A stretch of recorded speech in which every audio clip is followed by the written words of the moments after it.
Hello guys, क्या हाल चाल। आप देख रहे हैं वाईजील और मैं हूं वाईजी। और इस वीडियो में हम पढ़ेंगे सेक्शन 10 से लेकर 12 ट्रांसफर ऑफ प्रॉपर्टी एक्ट के, जो कि रेस्ट्रिक्शंस की बात करते हैं। सेक्शन 5 से लेकर 9 जनरल प्रोविजंस हैं, जो जनरल रूल बताते हैं। वो अपन ने कर लिए हैं, नहीं कर लिए हैं तो टीपी की प्लेलिस्ट में जाके वो पढ़ लो पहले। और उसके बाद 10 से 12, 10, 11, 12 तीन सेक्शन जनरल रेस्ट्रिक्शंस बताते हैं कि क्या आप नहीं कर सकते जब आप प्रॉपर्टी ट्रांसफर कर रहे हो। तो इसमें सेक्शन 10 है जो एलियनेशन की बात करता है, 11 है जो इंटरेस्ट के अगेंस्ट में कोई रिस्ट्रिक्शन क्रिएट करने की बात करता है, और 12 है जो इंसॉल्वेंसी की कंडीशन में कोई रिस्ट्रिक्शन क्रिएट कर रहा है। तो ये तीनों चीज़ें अलाउड नहीं है, इनको डिटेल में पढ़ेंगे। मेरे चैनल पे वैसे ही सब कुछ बहुत ईजी होता है, लेकिन ये तो सच्ची में बहुत ईजी है।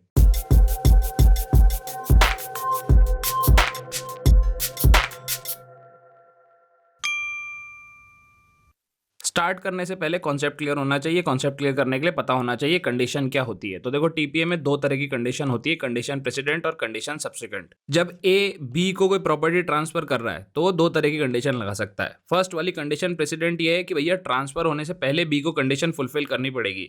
ए बी को बोल रहा है कि मेरा जो घर है वो तेरे को ट्रांसफर मैं कर दूंगा, लेकिन वो ट्रांसफर तभी होगा जब तू ग्रेजुएशन कंप्लीट कर लेगा। तो ये कंडीशन प्रेसिडेंट हुई। अगर बी ग्रेजुएशन कंप्लीट करेगा तो उसको प्रॉपर्टी ट्रांसफर होगी। तो कंडीशन पहले फुलफिल करनी है और प्रॉपर्टी कंडीशन फुलफिल करने के बाद मिलेगी। दूसरी चीज है कंडीशन सब्सिक्वेंट। ए बी को बोल रहा है कि भैया मैं तेरे को प्रॉपर्टी ट्रांसफर कर रहा हूं, तो ये प्रॉपर्टी इसको ट्रांसफर कर देता है। घर बी को मिल चुका है ऑलरेडी, लेकिन उसके बाद वो कंडीशन सब्सिक्वेंट लगाता है ट्रांसफर करते वक्त कि भैया अगर तूने अगले 5 साल में अपनी ग्रेजुएशन कंप्लीट नहीं करी तो फिर ये घर वापस मेरे को रिवर्ट हो जाएगा। तो बी के ऊपर अब कंडीशन सब्सिक्वेंट है। बी के पास ऑलरेडी प्रॉपर्टी आ चुकी है, उसका राइट है प्रॉपर्टी पे, लेकिन उस कंडीशन की वजह से जो कि उस पे लगाई गई है कंडीशन सब्सिक्वेंट, अगर वो उसने फुलफिल नहीं करी तो वो राइट अफेक्ट हो रहा है। अफेक्ट कैसे हो रहा है? वो प्रॉपर्टी वापस ए के पास चली जा रही है। To be fulfilled after the transfer, these conditions affect the rights of transferee after the transfer. Condition precedent के केस में तो राइट की बात ही नहीं आती, क्योंकि जब तक वो कंडीशन फुलफिल नहीं करेगा, ट्रांसफर ही नहीं होगा, तो कोई राइट है ही नहीं प्रॉपर्टी पे। तो ये बेसिक सा जिस्ट है कंडीशन प्रेसिडेंट और कंडीशन सब्सिक्वेंट का। अब अपन बात करते हैं अपने सेक्शन 10 की। सेक्शन 10 बोलता है condition which restrain the alienation. Condition आपको पता है, बता दिया क्या होता है। रिस्ट्रेन क्या होता है? रोकना, रेस्ट्रिक्ट करना। रेस्ट्रिक्शंस पढ़ रहे हैं ना अपन, तो यहाँ पे ऐसी कंडीशन जो रेस्ट्रिक्ट कर रही है एलियनेशन। एलियनेशन क्या होगा? बी को प्रॉपर्टी मिल गई, बी को घर मिल गया। अब एलियनेशन बी कैसे कर सकता है? बी ये प्रॉपर्टी सी को दे दे बाय सेल, इसने एलियनेट कर दी। बी ये घर डी के साथ एक्सचेंज कर ले, बोले डी से कि भैया तू मेरे को अपना प्लॉट ऑफ लैंड दे दे और एक घर ले ले, तो एक्सचेंज हो गया। बी रिलिंक्विश कर दे इस घर को कि मेरा नहीं है, मेरे को नहीं चाहिए, और रिलिंक्विश कर दे। तो ये सारी चीजें एलियनेशन हो गई। एलियनेशन का मतलब होता है टू पार्ट, मतलब प्रॉपर्टी से आप पार्ट कर रहे हो, प्रॉपर्टी से आप मतलब पीछा छुड़ा रहे हो, बेच रहे हो, कुछ भी कर रहे हो, तो वो सब एलियनेशन हो जाएगा। एलियनेट कर रहे हो आप प्रॉपर्टी को। तो सेक्शन 10 बात करता है कंडीशन की जो एलियनेशन रेस्ट्रिक्ट करती है। मतलब ए ने बी को घर तो ट्रांसफर कर दिया, लेकिन ऐसी कंडीशन रख दी कि तू अब इसको एलियनेट नहीं कर सकता, उस घर को बेच नहीं सकता कभी भी, इसको एक्सचेंज नहीं कर सकता, और किसी भी तरीके से एलियनेशन नहीं कर सकता। When a property subjected to a limitation और condition which absolutely restrains the transferee to part with और dispose of his interest, such condition shall be void as per section 10। अब यहाँ पे इंपॉर्टेंट वर्ड है absolutely. Partial restraint लगा सकते हो आप ऐसी कंडीशन लगा सकते हो कि भैया बी तेरे को मैंने घर ट्रांसफर कर दिया, लेकिन तू डी या उसके किसी फैमिली मेंबर को नहीं बेचेगा ये घर, बाकी किसी को बेच दे, तो ये पार्शियल रिस्ट्रेंट है, ये ठीक है, ये अलाउड है।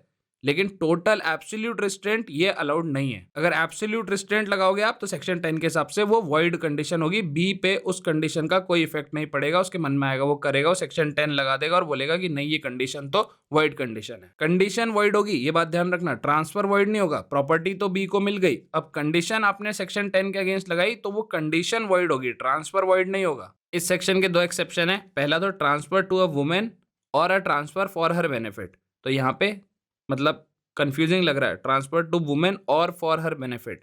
ए ने जो वुमेन है, इधर बी मान लो बी वुमेन है, इसको ट्रांसफर करा है कुछ प्रॉपर्टी, या फिर ए ने सी को प्रॉपर्टी ट्रांसफर करी है for the benefit of B, जो कि वुमेन है। इधर वुमेन हिंदू नहीं होनी चाहिए, मुस्लिम नहीं होनी चाहिए, बुद्धिस्ट नहीं होनी चाहिए। बहुत ढूंढा मैंने इसका रीजनिंग कि एक्सेप्शन का क्या रीजनिंग है, लेकिन एज सच कोई कॉन्क्रीट आंसर इसका मिला नहीं, तो ये रटने का एक्सेप्शन है। अगर एक वुमेन को जो कि हिंदू मुस्लिम या बुद्धिस्ट नहीं होगी या फिर किसी को प्रॉपर्टी ट्रांसफर होती है एक वुमेन के बेनिफिट के लिए जो कि हिंदू, मुस्लिम या बुद्धिस्ट नहीं होगी, तो उस पे आप एब्सोल्यूट रिस्ट्रेंट भी लगा सकते हो। प्रॉपर्टी में बी ट्रांसफर टू और for the benefit of a married women with condition of restraint to alienation and that condition shall not be void. अब ये इसका प्रैक्टिकल एग्जाम्पल तो ऐसा कुछ हो नहीं सकता, लेकिन हाइपोथेटिकल एग्जाम्पल में दे दूं कि ए अपनी वाइफ के फेवर में प्रॉपर्टी ट्रांसफर करके मर जा रहा है, लेकिन उसको पता है कि उसकी वाइफ बहुत अंधविश्वासी है और धार्मिक वार्मिक कोई भी आदमी आके उसको उल्लू बना सकता है, तो वो उस पर रेस्ट्रिक्शन लगा सकता है कि भाई तू ये प्रॉपर्टी नहीं बेचेगी, क्योंकि उसको पता है कि ये प्रॉपर्टी बेच के उसको कोई उल्लू बना देगा, तो उसके प्रोटेक्शन के लिए हो सकता है। मैं श्योर नहीं हूँ, लेकिन रटने का है एक्सेप्शन, रट लो। कोई प्रैक्टिकल रेलेवेंस नहीं है आज की तारीख में, कोई केस लॉ नहीं मिला, कुछ नहीं मिला, लेकिन बैरेक्ट में दिया हुआ है तो दिया हुआ है। और मैं ऐसे नहीं बोल रहा कि मेरे को नहीं आता इसलिए मैं ऐसा बहाना मार रहा हूँ, मैंने बहुत ढूंढा भी, जो बुक के राइटर्स हैं उनको भी एक्चुअली नहीं पता। सेकंड एक्सेप्शन है लीज। अब लीज एक ऐसा तरह का ट्रांसफर होता है जिसमें आप एब्सोल्यूट राइट देते ही नहीं हो प्रॉपर्टी पे।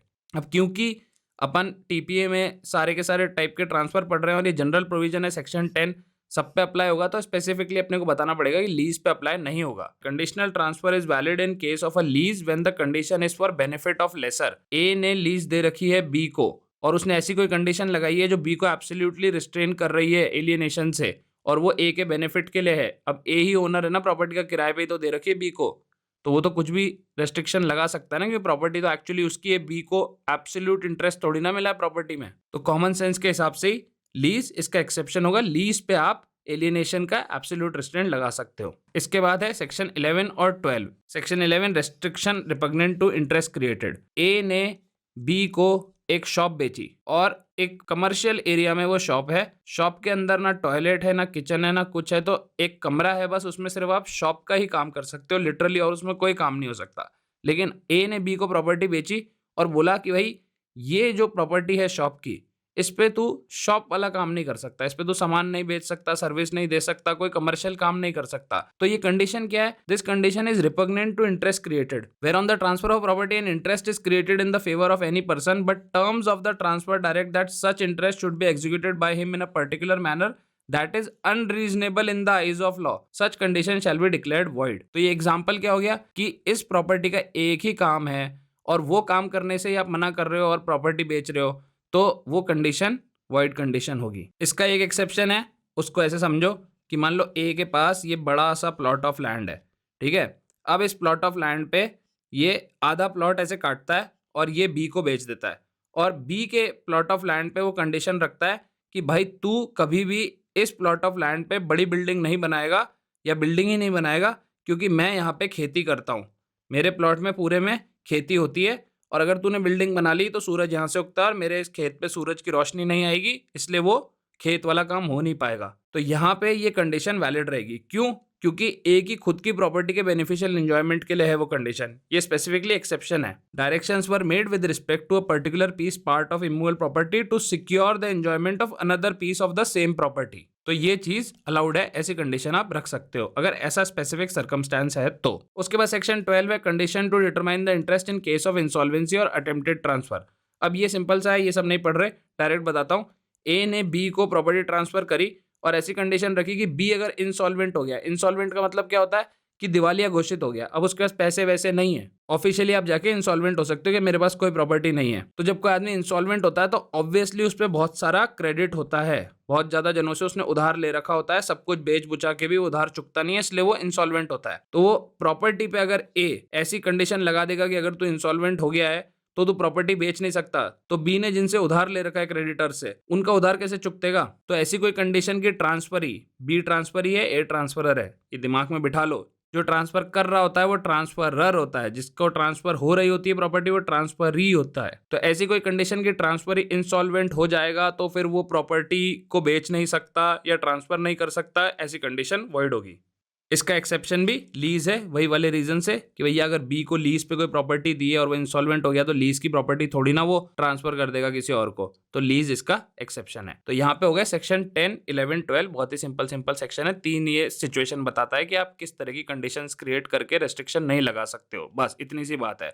लेकिन जाना नहीं है, पूरा वीडियो देख लेते हो तो थोड़ा मतलब सपोर्ट करो भाई को यार, लाइक कमेंट सब्सक्राइब करो। और अगर जुडिशरी की तैयारी कर रहे हो तो यहाँ पे मेरा जुडिशरी का कोर्स आ जाएगा, और टीपीए के बाकी जो वीडियोस हैं प्लेलिस्ट के, अगर पहली बार चैनल पे आए हो तो यहाँ पे जाके प्लेलिस्ट देख लो, बाकी वीडियोस भी टीपीए के मिल जाएंगे। मिलते हैं अगले वीडियो में, bye bye tata, take care.